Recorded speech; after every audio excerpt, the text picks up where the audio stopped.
Om Swastiastu Pak Haji. Assalamualaikum warahmatullahi wabarakatuh. Izin nih Pak Haji, terus terang dalam beberapa waktu terakhir ini Pak Haji, saya sedikit galau sebenarnya Pak Haji. Negara kita begitu luas, kementerian kita satker terbesar di negara kita. Nah, terkait dengan WBK yang sesungguhnya kita harus wujudkan bersama Pak Haji. Jadi mohon kira-kira kalau menurut Pak Haji, apa yang harus kita lakukan Pak Haji? Ini ya hal yang wajib, harus kita lakukan. Ini penataan kelembagaan kita agar lembaga kita menjadi teladan bagi bangsa ini. Nah, terus dalam langkah-langkah kita sekarang Pak Haji, apa yang harus kita lakukan? Kita harus mulai pertama, dari diri kita, dari satker kita, dari kementerian kita, dari diri kita semuanya. Lalu kemudian kita bermitra dengan para aparat yang sudah diakui di dalam negara untuk urusan-urusan. Oke, kalau begitu Pak Haji, ini akan menjadi penguat bagi kita. Lebih baik kita rembukan, kita diskusikan, kita sharingkan bersama Pak Haji. Setuju. Semangat Pak Haji. Semangat, setuju. Baik, Bapak-Bapak para pimpinan dan staf yang saya hormati, pembangunan zona integritas itu adalah satu mandat ya yang diamanatkan oleh pemerintah Republik Indonesia melalui Kementerian Menpan-RB. Kita harus melakukan apa yang disebut sebagai reformasi birokrasi dalam rangka bagaimana kita bisa membangun. Yang pertama adalah birokrasi yang efisien, dan kemudian yang tidak kalah penting adalah birokrasi yang memberikan pelayanan secara prima. Jadi menurut saya perubahan manajemen di dalam pengelolaan lembaga kita itu tidak bisa dilakukan secara business as usual.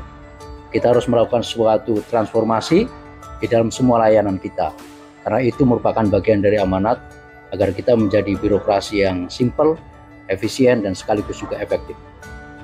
Sekalian, bahwa membangun zona integritas itu perlu ada komitmen kebersamaan. Tetapi yang lebih penting itu adalah komitmen dari pimpinan.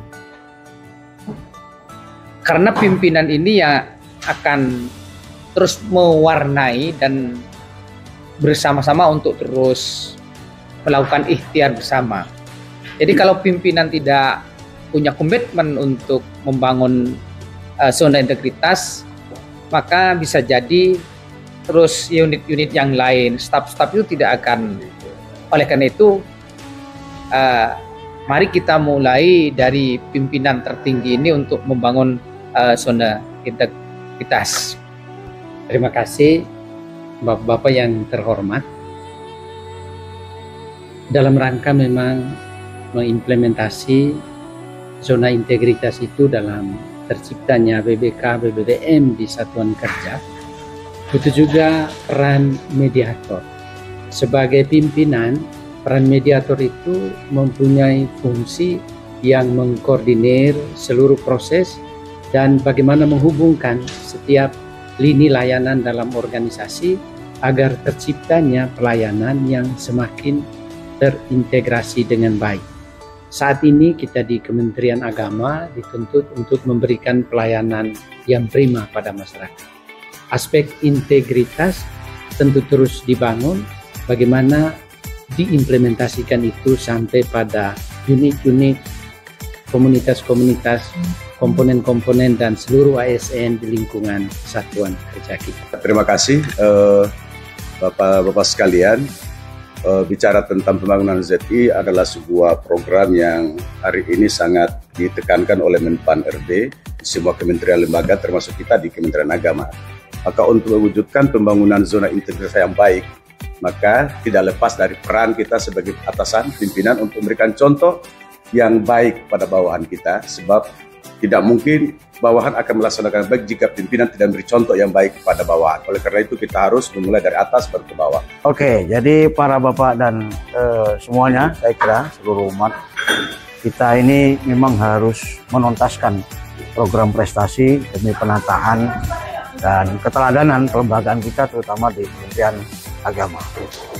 Oleh karena itu saya kira bagaimana kemudian zona integritas ini harus dibumikan, direalisasikan, ditransformasikan, dan diinternalisasi sehingga integritas, independensi, dan akuntability kelembagaan kita menjadi teladan bagi seluruh bangsa. Wah, sepakat itu Pak Haji. Cocok. Kalau begitu siapa kita Pak Haji? Duta Prestasi.